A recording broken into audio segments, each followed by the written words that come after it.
परिचय। राहुल और उसके पिता टेलीविजन पर समाचार देख रहे हैं। बदलती जलवायु के बारे में टेलीविजन पर समाचार आ रहा है। पिताजी, मैं आपसे कुछ पूछना चाहता हूं। बिल्कुल बेटा।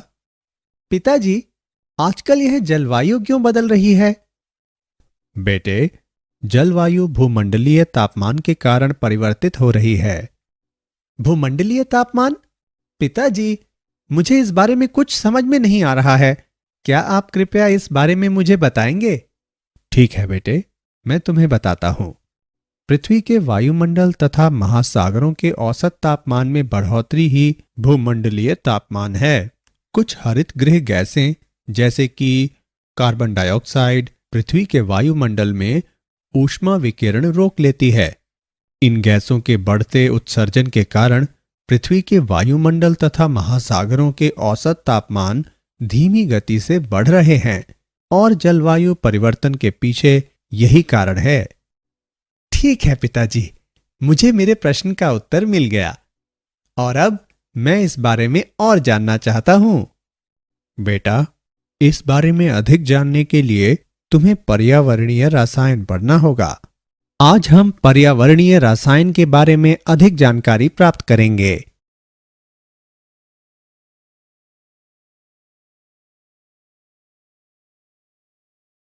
उद्देश्य।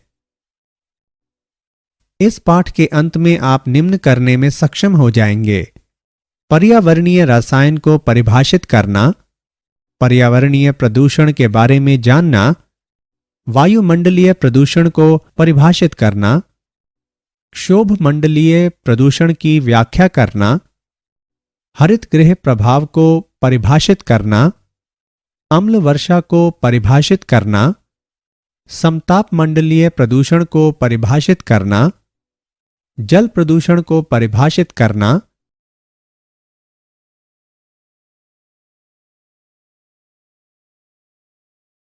जल प्रदूषण के स्रोतों को समझना, मृदा प्रदूषण को परिभाषित करना, मृदा प्रदूषण के स्रोतों को समझना, औद्योगिक अपशिष्ट को विश्लेषित करना, पर्यावरणीय प्रदूषण नियंत्रित करने की रणनीति के बारे में जानना, हरित रसायन को परिभाषित करना।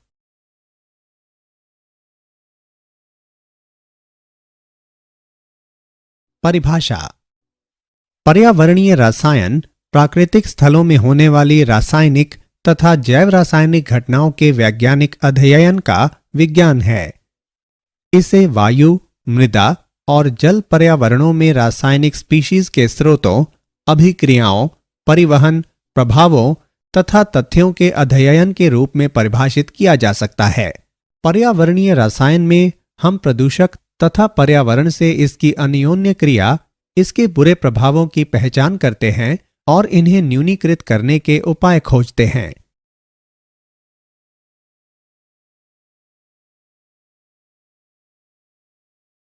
पर्यावरणीय प्रदूषण। पर्यावरणीय प्रदूषण एक वैश्विक संकट है जिससे विकसित तथा विकासशील दोनों प्रकार के देश प्रभावित हैं। कृषि, उद्योग, परिवहन तथा प्रौद्योगिकी में नियोजन हेतु अत्यधिक प्रेरणा को किसी राष्ट्र के विकास हेतु सूचकांक के रूप में माना जाता है। ऐसी गतिविधियां हमारे पर्यावरण को असंतुलित करती हैं। आगे बढ़ने से पहले हमें कुछ मूल शब्दावलियों को अवश्य समझना होगा।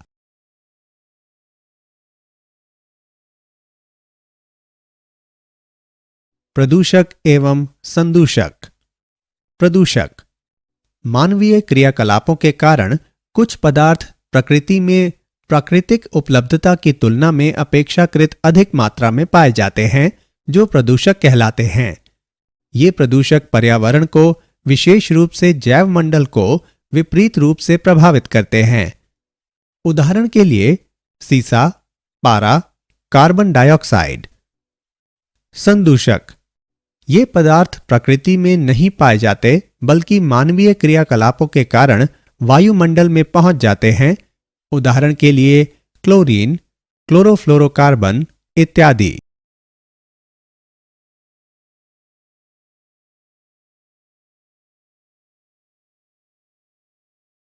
ग्राही, निमज्जन तथा पथ। ग्राही वह माध्यम जो किसी प्रदूषक से प्रभावित होता है। उदाहरण के लिए जीवित जीव, मानव शरीर इत्यादि। सिंक किसी संदूषक को अवधारित या नष्ट करने वाला प्रदूषक सिंक कहलाता है। उदाहरण के लिए महासागर वायुमंडलीय कार्बन डाइऑक्साइड के लिए सिंक है। प्रदूषकों के लिए पथ जिस प्रणाली के द्वारा यह स्रोत से पर्यावरण में वितरित होते हैं प्रदूषक का पथ कहलाती है। उदाहरण के लिए वाहनों से गैसों का उत्सर्जन।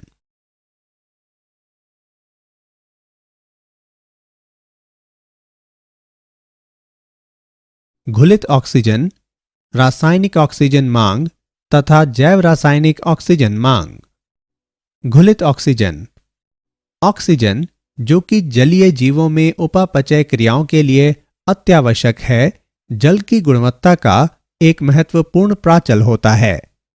उदाहरण के लिए पेयजल में 4 से 6 मिलीग्राम घुलित ऑक्सीजन प्रति लीटर होती है। रासायनिक ऑक्सीजन मांग यह जल में उपस्थित कार्बनिक पदार्थों के निर्धारण का प्राचल है। जैव रासायनिक ऑक्सीजन मांग यह भी जल की गुणवत्ता को निर्धारित करने वाला एक प्राचल है। इसे 5 दिन की अवधि में उपयुक्त जलीय सूक्ष्म जीवों द्वारा उपयोग की गई ऑक्सीजन की मात्रा द्वारा मापा जाता है।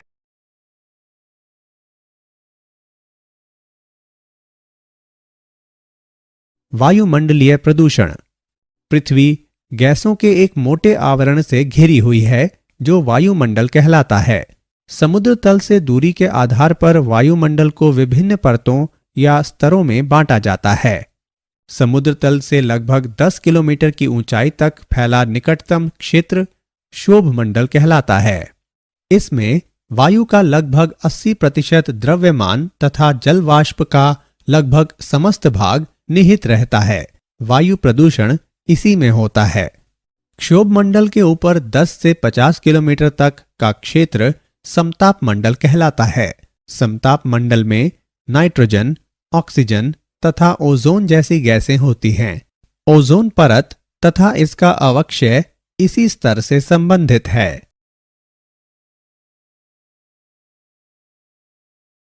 क्षोभमंडलीय प्रदूषण क्षोभमंडलीय प्रदूषण वायु में अवांछित ठोस या गैसीय कणों की उपस्थिति के कारण होता है।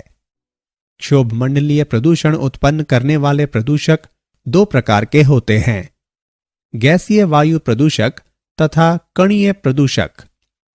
गैसीय वायु प्रदूषक ये सल्फर, नाइट्रोजन तथा कार्बन के oxide, hydrogen sulphide, hydrocarbon, ozone तथा दूसरे ऑक्सीकारक होते हैं। कणीय प्रदूषक कणीय प्रदूषक वायु में सूक्ष्म ठोस कण या द्रव्य बिंदु होते हैं। ये वाहनों के उत्सर्जनों, धूम्र कणों, आग से निकलने वाले धुएं के कणों, उद्योगों से निकलने वाले धूल के कणों तथा राख में उपस्थित होते हैं।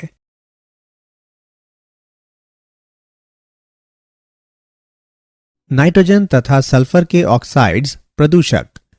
नाइट्रोजन के ऑक्साइड वायु प्रदूषण हेतु उत्तरदायी नाइट्रोजन के प्रमुख ऑक्साइड NO और NO2 हैं। नाइट्रोजन ऑक्साइड के मुख्य स्रोत मानवीय गतिविधियां होती हैं, जैसे कि ईंधनों को जलाना। मुख्य अभिक्रियाएं निम्न हैं। NO हमारे रुधिर में उपस्थित हीमोग्लोबिन से अभिक्रिया करता है और रुधिर की ऑक्सीजन वहन क्षमता नष्ट हो जाती है। लेकिन NO2 अधिक हानिकारक है।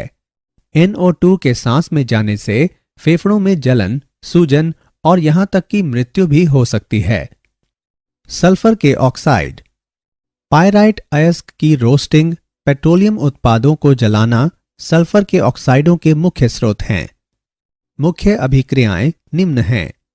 ज्वालामुखी उद्गार तथा वनों की आग भी वायुमंडल में SO2 की मात्रा बढ़ाते हैं। सल्फर के ऑक्साइड मुख्यतः श्वसन मार्ग को प्रभावित करते हैं, जिससे गंभीर जलन, श्वसनी संकुचन उत्पन्न होते हैं। ये अम्लीय वर्षा भी उत्पन्न करते हैं। वह वायु प्रदूषक का सबसे खतरनाक रूप है क्योंकि यह प्रकाश रासायनिक कोहरा उत्पन्न करता है।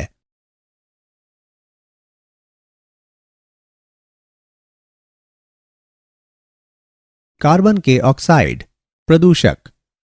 कार्बन मोनोऑक्साइड जीवाश्म ईंधनों का अपूर्ण दहन, विशेषकर दहन भट्टियों और वाहनों में दहन, CO उत्पन्न करता है। CO एक विषैली गैस है और रुधिर में उपस्थित हीमोग्लोबिन से अभिक्रिया करती है और प्रबल यौगिक कार्बोक्सी हीमोग्लोबिन बनाती है। इस तरह रुधिर की ऑक्सीजन वहन क्षमता घट जाती है। वायु में कार्बन मोनोऑक्साइड की उच्च सांद्रता श्वसन समस्याएं, थकान और मृत्यु तक का कारण बनती है। कार्बन डाइऑक्साइड CO2 का मुख्य भाग जीवाश्म ईंधनों के जलने के दौरान उत्पन्न होता है। वायुमंडलीय CO2 को प्रकाश संश्लेषण क्रिया के दौरान उपभोग कर लिया जाता है, जिससे ऑक्सीजन मुक्त होती है। वायुमंडल में अधिशेष CO2 वैश्विक तापन उत्पन्न करती है, जिसे हरित गृह प्रभाव के रूप में जाना जाता है।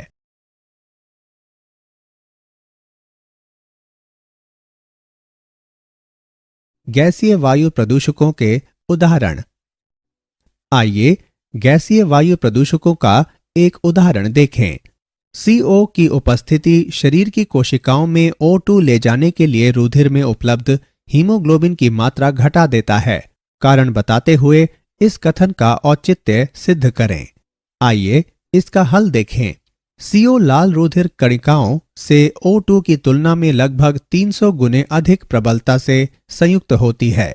यह कार्बोनिल हीमोग्लोबिन नामक यौगिक बनाती है जो O2 का परिवहन नहीं कर सकता। इस तरह हीमोग्लोबिन की O2 वहन क्षमता घट जाती है।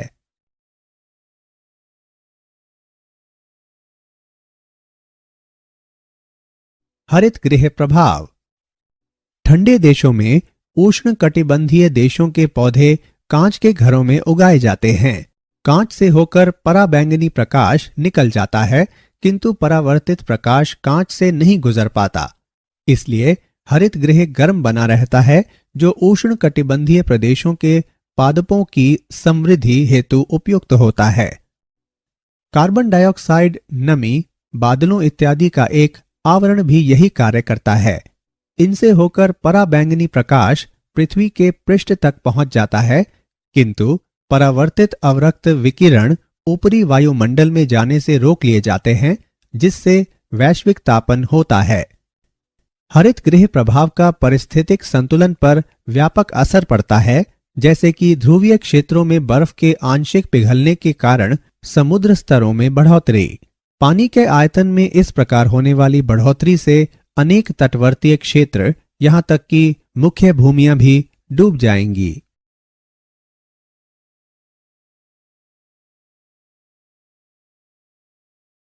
अम्ल वर्षा। वर्षा तब होती है जब मेघों में जल वाष्प संघनित होती है और वापस पृथ्वी पर आती है। जब वर्षण होना शुरू होता है तो इसका pH मान उदासीन 7 होता है।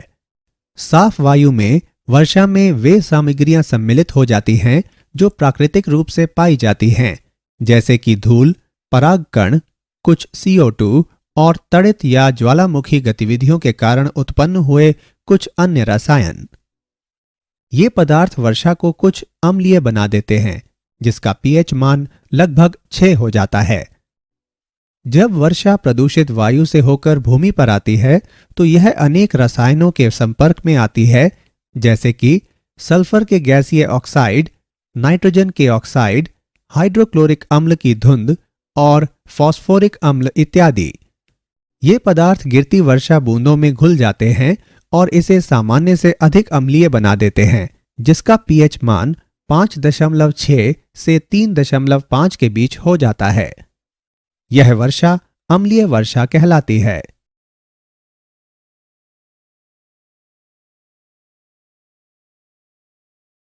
कणिकीय प्रदूषण।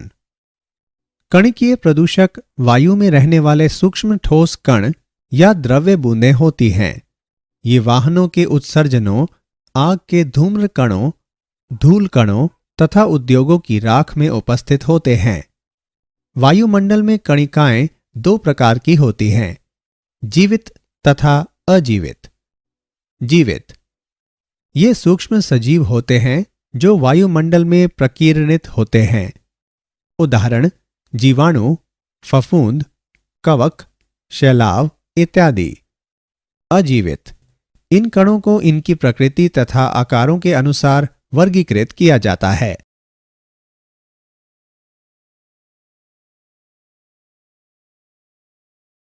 अजीव्य कणिकीय प्रदूषक। धूम यह कार्बनिक पदार्थ के दहन के दौरान उत्पन्न ठोस कणों या ठोस तथा द्रव्य कणों के मिश्रण से बनता है।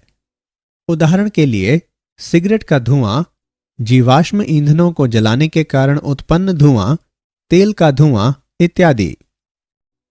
धूल यह महीन मृदा कणों से निर्मित होती है जो ठोस पदार्थों को पीसने, कुचलने एवं आरोपण से बनते हैं। उदाहरण के लिए लकड़ी के कार्य से निकलने वाला बुरादा, कोयले का बुरादा, कारखानों से उड़ने वाली राख, धुएं के गुब्बार इत्यादि।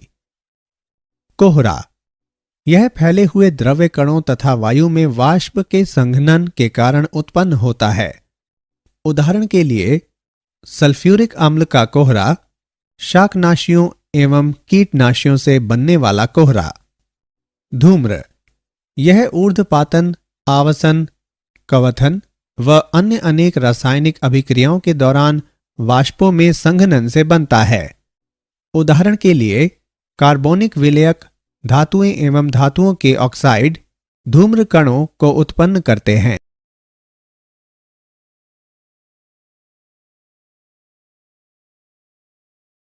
धूम कोहरा वायु में निलंबित विभिन्न प्रकार के ठोस प्रदूषक कण स्थिर वायुमंडल में गैसीय वायु प्रदूषकों और नमी से संयुक्त होते हैं और धूम कोहरा बनाते हैं। सामान्यतः दिन में सुबह के समय या शाम के समय यह धूम कोहरा कहलाता है। धूम कोहरा गले के गंभीर संक्रमण उत्पन्न करता है, श्वसन मार्ग और हृदय रुधिर वाहिकाओं के तंत्र को प्रभावित करता है।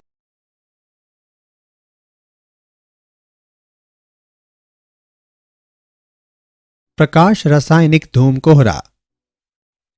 प्रकाश रासायनिक धूम कोहरा सामान्य धूम कोहरे की अपेक्षा काफी अधिक खतरनाक होता है। यह भूरे रंग का होता है। उच्च जनसंख्या घनत्व वाले नगरों में दिन के धूपमय वातावरण के दौरान पाया जाता है। यह एक हाइड्रोकार्बन वायुमंडल में उपस्थित अन्य वायु प्रदूषक तथा कणिकाओं के बीच प्रकाश रासायनिक अभिक्रिया द्वारा बनता है। पादपों की उपापचय गतिविधियों के दौरान जीवाणुविक गतिविधि तथा कार्बनिक द्रव्य के वात निरपेक्ष अपघटन में बड़ी मात्रा में हाइड्रोकार्बन वायुमंडल में उत्सर्जित किए जाते हैं। प्रकाश रासायनिक अभिक्रिया के कारण उत्पन्न होने वाले सबसे खतरनाक पदार्थ पेरोक्सी एसिटिल नाइट्रेट PAN होता है। प्रकाश रासायनिक धूम कोहरे में धुंध युक्त धूम्र होता है जो आंखों और फेफड़ों में जलन उत्पन्न करता है तथा रबर की वस्तुओं में दरार डालता है।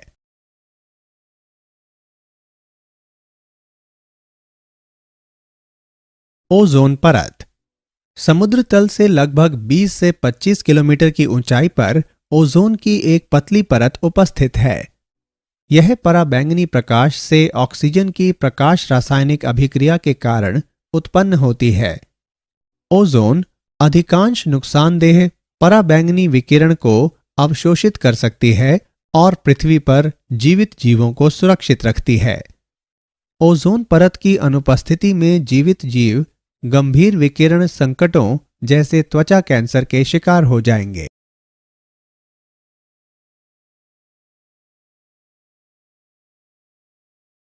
ओजोन छिद्र।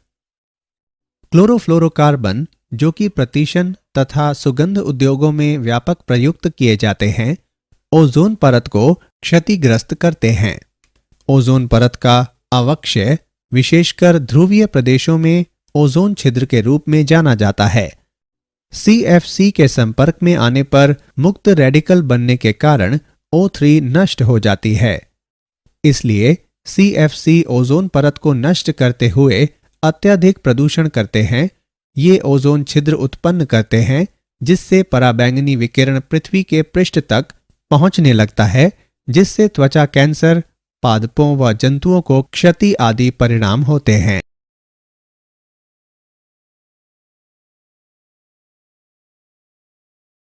जल प्रदूषण। जल निकायों का संदूषण जल प्रदूषण कहलाता है। यह तब होता है जब प्रदूषकों को हानिकारक यौगिक निकालने वाला पर्याप्त उपचार किए बिना ही सीधे या अप्रत्यक्ष रूप से जल निकायों में विसर्जित कर दिया जाता है। जल प्रदूषण इन जल निकायों में रहने वाले पादपों तथा सजीवों को प्रभावित करता है।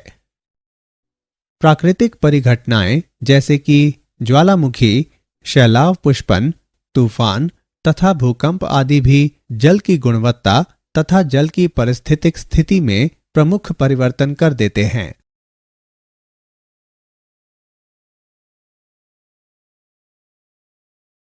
जल प्रदूषकों के स्रोत। अपवाह, सीवेज, औद्योगिक जल, घरों से निकलने वाला अपशिष्ट, कृषि भूमियों से बहकर जाने वाला जल इत्यादि में जैव निम्नीकरणीय पदार्थ होते हैं जो जीवाणुक गतिविधियां बढ़ा देते हैं। इस तरह के जल में घुलित ऑक्सीजन घट जाती है। सीवेज जल, यह जल प्रदूषण का मुख्य स्रोत है। यह रोगजनक सूक्ष्म जीवों का वाहक है जो सार्वजनिक स्वास्थ्य को अत्यधिक नुकसान पहुंचाते हैं। जल जनित रोग जैसे कि टाइफॉइड, पेचिश, हैजा, हेपेटाइटिस इत्यादि प्रदूषित जल के उपयोग के कारण होते हैं। उर्वरक तथा कीटनाशी। उर्वरकों का अत्यधिक उपयोग मृदा के लक्षणों को परिवर्तित कर देता है तथा कुछ कीटनाशी अजैव निम्नीकरणीय होने के कारण हमारे पारिस्थितिकीय तंत्र को दीर्घकालीन नुकसान पहुंचाते हैं।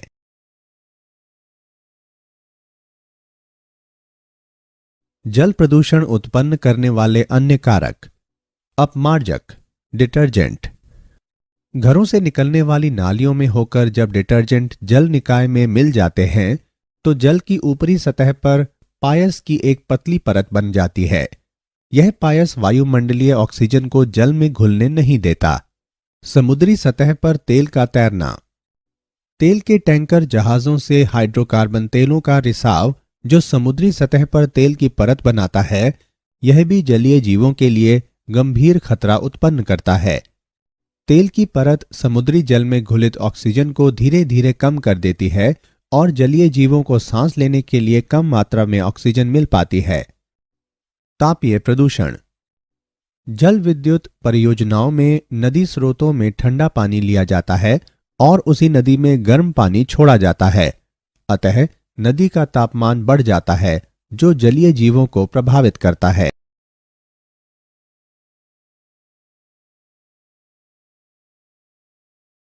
मृदा प्रदूषण। कोई कारक जो मृदा की गुणवत्ता, बनावट और खनिज मात्रा का क्षरण करता है या जो मृदा की सूक्ष्म जीवों का पारिस्थितिकीय संतुलन अव्यवस्थित कर देता है, मृदा प्रदूषण कहलाता है। यह प्रायः औद्योगिक क्रियाकलापों, कृषि रसायनों या अपशिष्टों के अनुचित विसर्जन के कारण होता है।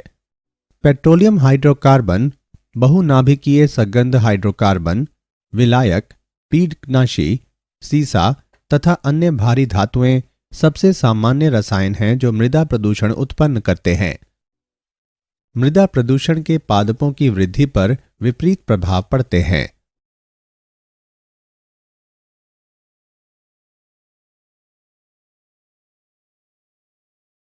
मृदा प्रदूषण के स्रोत। औद्योगिक अपशिष्ट। विभिन्न उद्योगों से निकलने वाला अपशिष्ट तथा तापनाभिकीय शक्ति संयंत्रों से निष्कासित रेडियोधर्मी अपशिष्ट अवांछनीय पदार्थों द्वारा मृदा को प्रदूषित करता है। कीटनाशियों का उपयोग। पादपों की वृद्धि में व्यवधान उत्पन्न करने वाले हानिकारक जीवाणुओं, खरपतवार और फफूंद आदि को नष्ट करने के लिए कीटनाशियों का प्रयोग किया जाता है। ये कीटनाशी मृदा में लंबे समय तक बने रहते हैं और मृदा में पाए जाने वाले उपयोगी जीवाणुओं तथा परागण में सहायक कुछ कीटों को नष्ट करते हैं।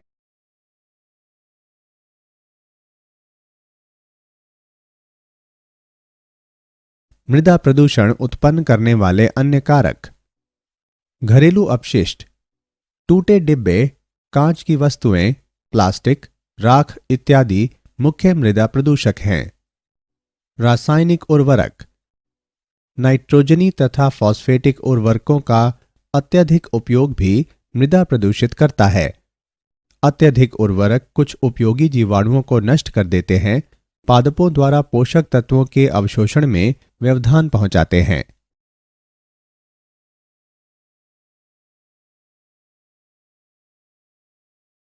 औद्योगिक अपशिष्ट। औद्योगिक गतिविधियां सदैव कुछ अकार्बनिक तथा कार्बनिक अपशिष्ट उत्पन्न करती हैं जो जल निकायों में सीधे विसर्जित कर दिए जाते हैं। इससे गंभीर जल प्रदूषण उत्पन्न होता है तथा जलीय जीवों का सामान्य स्वास्थ्य प्रभावित होता है। विभिन्न धातुओं की प्रदूषक क्रियाओं के प्रभाव निम्न हैं। पारा, अल्कली क्लोरीन उद्योग का अपशिष्ट जल को पारे में संदूषित करने का मुख्य स्रोत है। पारा हमारे शरीर के लिए खतरनाक विषाक्त पदार्थ होता है और यह तंत्रिका तंत्र तथा गुर्दों को क्षतिग्रस्त करता है। आर्सेनिक, भूजल का अत्यधिक दोहन जल के शेष भाग में आर्सेनिक का सांद्रण बढ़ा देता है। यह गंभीर प्रकार के असाध्य त्वचा रोग उत्पन्न करता है जिनसे मृत्यु तक हो सकती है।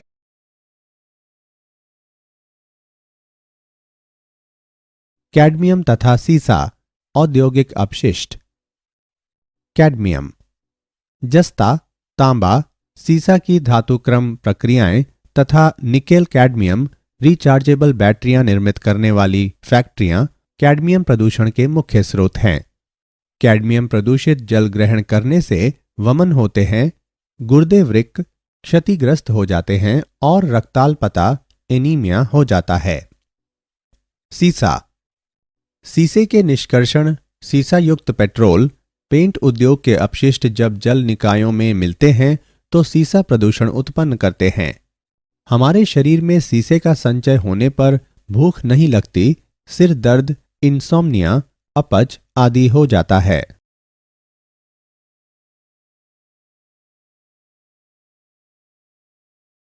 पर्यावरणीय प्रदूषण नियंत्रित करने की रणनीतियां या उपाय। पर्यावरणीय प्रदूषण नियंत्रण का अर्थ वायु, जल एवं मृदा में उत्सर्जनों व निसाकरों का नियंत्रण करना है। प्रदूषण नियंत्रण के बिना उपभोग, तापन, कृषि, खनन, उत्पादन, परिवहन व दूसरी मानवीय गतिविधियों के परिणाम स्वरूप उत्पन्न होने वाले अपशिष्ट उत्पाद पर्यावरण का निम्नीकरण कर देंगे। अपशिष्टों का प्रबंध बहुत महत्वपूर्ण है। घरेलू, चिकित्सकीय, कृषि, औद्योगिक तथा खनन अपशिष्टों का अनुचित निस्तारण पर्यावरणीय निम्नीकरण का मुख्य कारक है। पुनर्चक्रण अर्थात रीसाइक्लिंग वह प्रक्रिया है जिसके अंतर्गत संभावित उपयोगी सामग्रियों को अपशिष्ट हो जाने से रोकने के लिए तथा नई कच्ची सामग्री का उपभोग घटाने के लिए प्रयुक्त सामग्रियों को नए उत्पादों में प्रक्रमित किया जाता है। पुनः उपयोग विधि में किसी वस्तु को उपयोग कर लिए जाने के बाद इसे पुनः उपयोग में लाया जाता है। अजैव निम्नीकरणीय अपशिष्ट जैसे कि पॉलीथीन के थैले, धातु के कबाड़ आदि सीवरों को अवरुद्ध कर देते हैं और असुविधा उत्पन्न करते हैं। सभी घरेलू अपशिष्टों को उचित रूप से संग्रह और निस्तारित किया जाना चाहिए।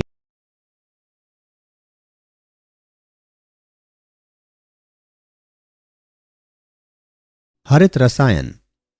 हरित रसायन रासायनिक अनुसंधान तथा अभियांत्रिकी की एक विचारधारा है जो संकटपूर्ण पदार्थों के उपयोग और उत्पादन को कम करने वाले उत्पादों व प्रक्रमों के अभिकल्प को प्रेरित करती है। इसमें संकटों को कम करने तथा किसी रासायनिक विकल्प की कार्यक्षमता अधिकतम बनाने पर जोर दिया जाता है। हरित रसायन में 3 मुख्य विकास निम्न हैं। हरित विलायक के रूप में अतिक्रांतिक सुपर क्रिटिकल कार्बन डाइऑक्साइड का उपयोग करना, ऑक्सीडेशनों को साफ करने के लिए जलीय हाइड्रोजन पेरोक्साइड का उपयोग करना, असमितिक संश्लेषण में हाइड्रोजन का उपयोग करना। जल अभिक्रियाओं तथा शुष्क माध्यम अभिक्रियाओं में अतिक्रांतिक जल ऑक्सीकरण व्यवहारिक हरित रसायन का उदाहरण है।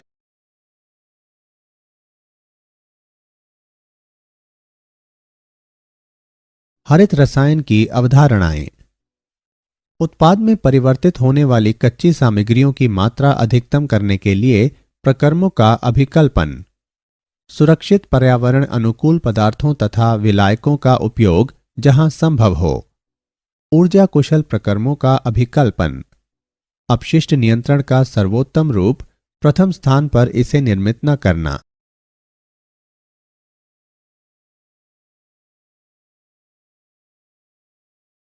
क्या आप जानते हैं, विश्व के महासागरों में प्रत्येक वर्ष अनुमानित 14 बिलियन पाउंड कूड़ा डाला जाता है, जिसमें अधिकांश प्लास्टिक होता है।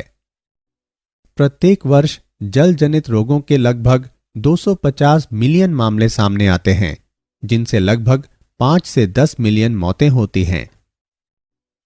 बड़े sugar farm hydrogen sulphide gas उत्पन्न करते हैं, जो प्रायः मनुष्य में फ्लू जैसे लक्षण उत्पन्न करती है, लेकिन इसकी उच्च सांद्रता मस्तिष्क को क्षतिग्रस्त कर सकती है। इंजनों में 40 से अधिक संकटपूर्ण वायु प्रदूषक उत्सर्जित होते हैं।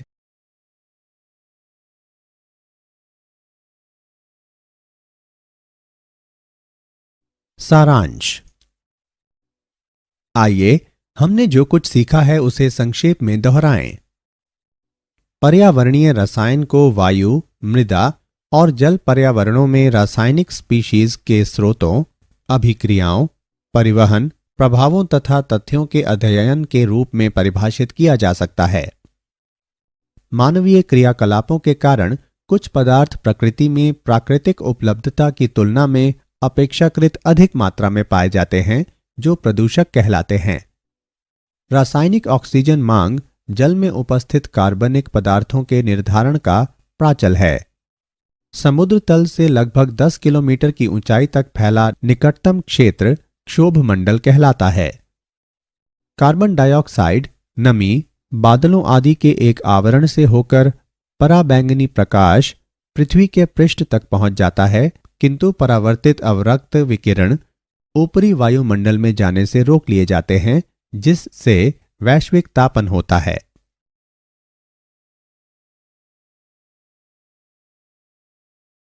धूम, ऊर्ध्वपातन, आसवन, क्वथन व अन्य अनेक रासायनिक अभिक्रियाओं के दौरान वाष्पों के संघनन से बनता है।